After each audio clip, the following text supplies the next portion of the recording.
Following the election, lawmakers will quickly turn their attention to Minnesota's economic and budget health. In late November, state officials must compile a budget forecast, which offers a long-term perspective on state revenues and expenditures. A key person who helps compile that information, state economist Dr. Kalambokidis, joins me in the studio. Welcome. Thank you. The latest state quarterly economic update indicated a couple of noteworthy items.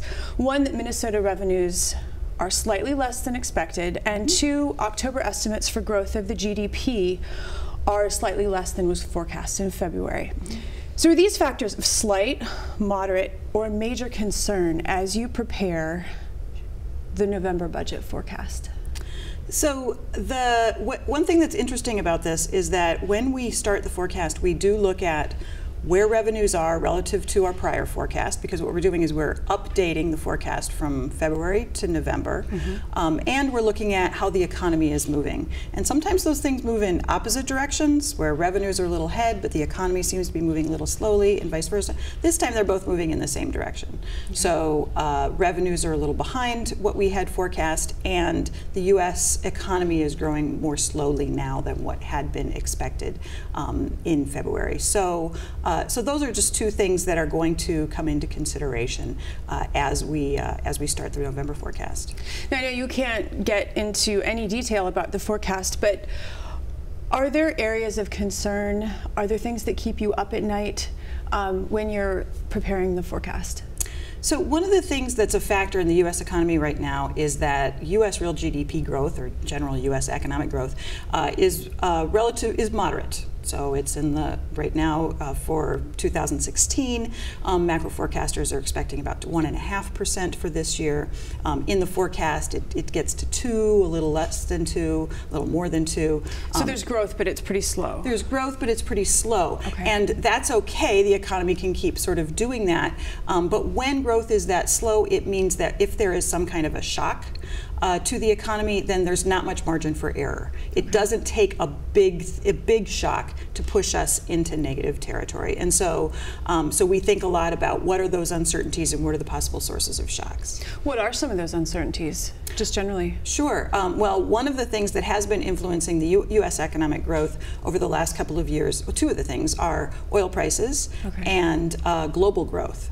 So global growth has slowed. That's been a factor in the U.S. because when global growth is slow, that means that there's not as much of a demand for our exported goods. And that's been a factor in Minnesota too. So for Minnesota manufacturers and producers of commodities like corn and soybeans and iron ore, there isn't as much of a market for that. So watching global growth and shocks that could be geopolitical shocks that slow that further, that can be an issue. Oil prices have an impact on the U.S. economy because the U.S. is now an oil producing country, and so when oil prices are really low, that has reduced equipment investment, drilling and exploration activity in the U.S. And so watching those prices and watching the activities of other exporting countries to see are prices going to be supported or not. So that's some of the international market trends. What are some of the domestic market trends that you look at to help shape your forecast?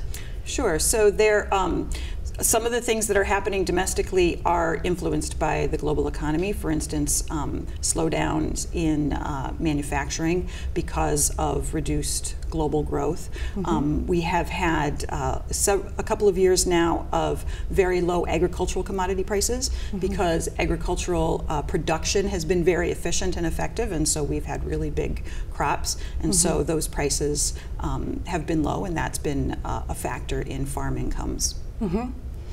Are there any other trends? How does the Federal Reserve affect your forecasting?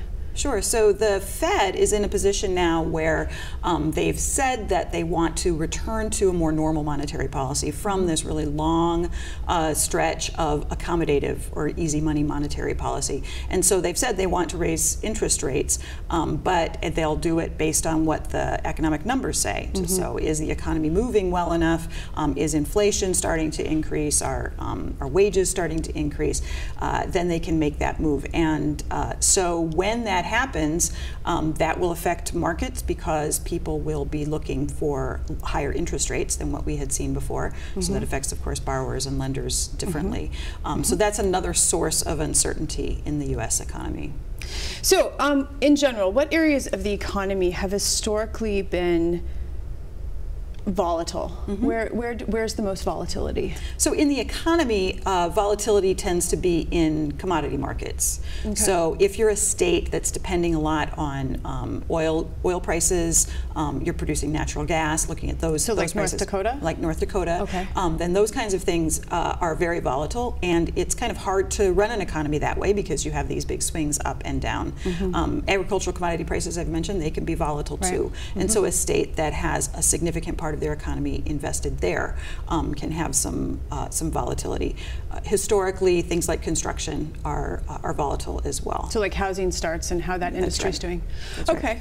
Right. When you compile a budget forecast, how do you keep bias out of your estimations?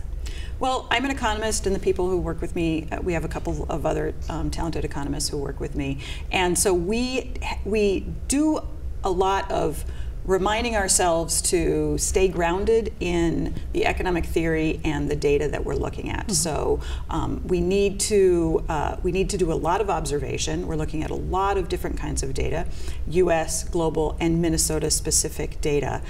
And when we start to hear, for instance, I do a lot of public speaking and I'm out talking to groups, people ask me questions, and when they start asking me questions or making comments that seems inconsistent with the data I'm looking at, I kind of circle back and go back to the data, back to the theory, and say, okay, so what's missing here? Are these people talking about something that I've been missing in the data, or are they not seeing the bigger picture that we're looking at? So because we're doing a lot of collecting and observing of data, running of our models, reading papers, reading other people's work, I think we stay pretty grounded in the economics. Dr. Kalambokidis, that's all we have time for today, but thanks so much for coming. My pleasure.